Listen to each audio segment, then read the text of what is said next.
Shalom, saudaraku yang terkasih dalam nama Tuhan kita Yesus Kristus.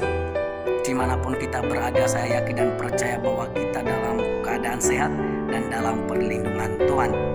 Saudaraku yang dikasihi oleh Tuhan, pada saat ini saya akan membagikan renungan singkat untuk kita semuanya, untuk kita renungkan dan untuk kita lakukan di dalam kehidupan kita masing-masing. Firman Tuhan di dalam kitab Yosua pasal pertama ayat yang ke-6 sampai ayatnya yang ke-8. Begini kebenaran firman Tuhan. Kuatkan dan teguhkanlah hatimu, sebab engkaulah yang akan memimpin bangsa ini memiliki negeri yang kujanjikan dengan bersumpah kepada nenek moyang mereka untuk diberikan kepada mereka.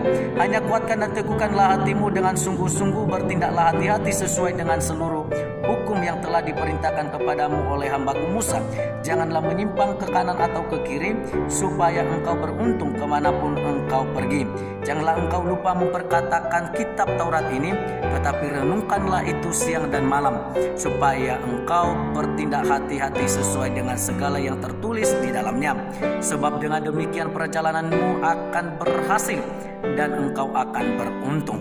Bukankah telah kuperintahkan kepadamu, kuatkan dan teguhkanlah hatimu, janganlah kecut dan tawar hati, sebab Tuhan Allahmu menyertai engkau kemanapun engkau pergi.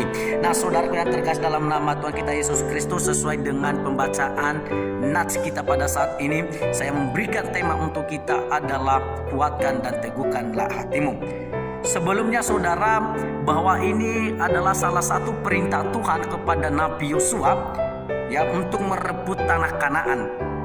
Ketika sesudah Musa hamba Tuhan itu mati, berfirmanlah Tuhan kepada Yosua bin Nun abdi Musa itu demikian, hambaku Musa telah mati, sebab itu bersiap sekarang seberangilah sungai Yordan ini engkau dan seluruh bangsa ini menuju negeri yang akan kuberikan kepada mereka, kepada orang Israel itu.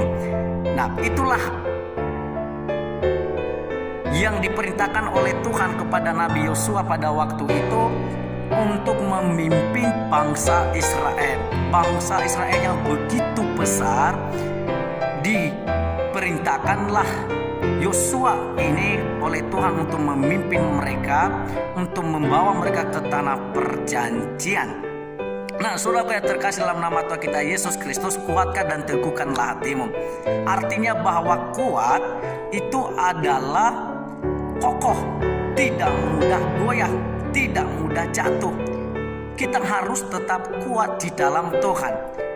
Kita kembali lagi di ayatnya yang ke-6 itu, dia katakan di sana adalah kuatkan dan teguhkanlah hatimu. Itulah perintah Tuhan kepada Nabi Yosua.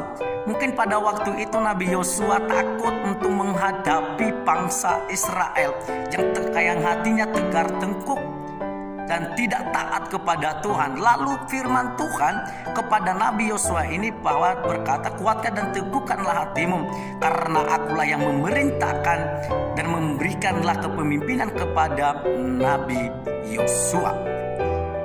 Saudara yang terkasih dalam nama Tuhan kita Yesus Kristus, pada saat ini kuatkan dan teguhkanlah hatimu.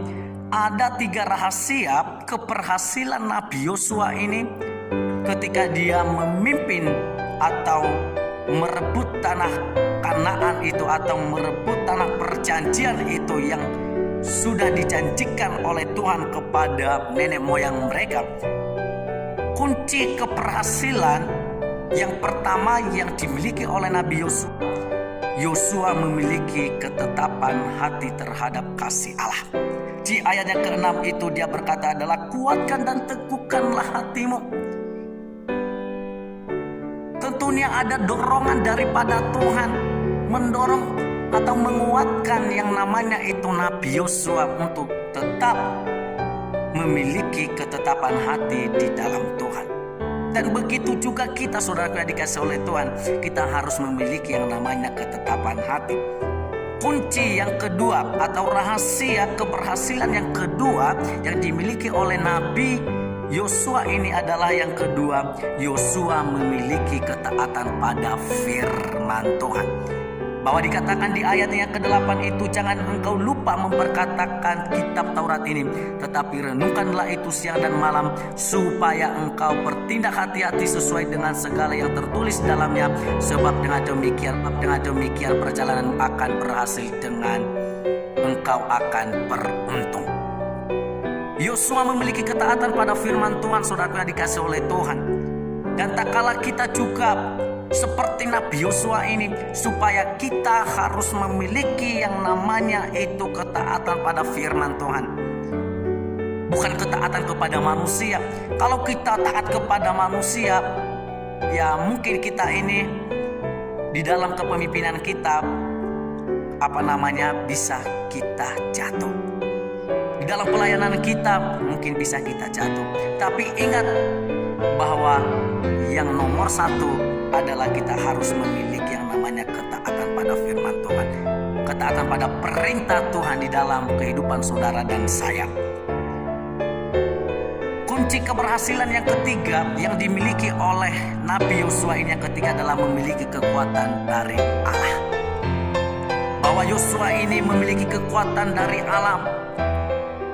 Di dalam ayat yang ke-9 dikatakan bahwa bukankah telah kuperintahkan kepadamu, kuatkan dan teguhkanlah hatimu, janganlah kecut dan tawar hati, sebab Tuhan Allahmu menyertai engkau kemanapun engkau pergi. Pada waktu itu mungkin Yosua takut, tidak berani, kecut hati. Ya, dia katakan di sana kecut hati dan tawar hati. Dengan firman Tuhan ini menguatkan Nabi Yosua, lalu dia akan maju untuk memimpin bangsa Israel itu untuk merebut tanah Kanaan yang sudah dijanjikan oleh Allah kepada bangsa Israel atau kepada nenek moyang kita. Dengan ketiga rahasia kekuatan ini, Yosua akhirnya berhasil ya membawa umat pilihan Allah tiba di tanah perjanjian dan ketetapan bisa mencapai kemenangan ketika menghadapi masalah, tantangan dan kesulitan dalam kehidupan di dalam dunia ini.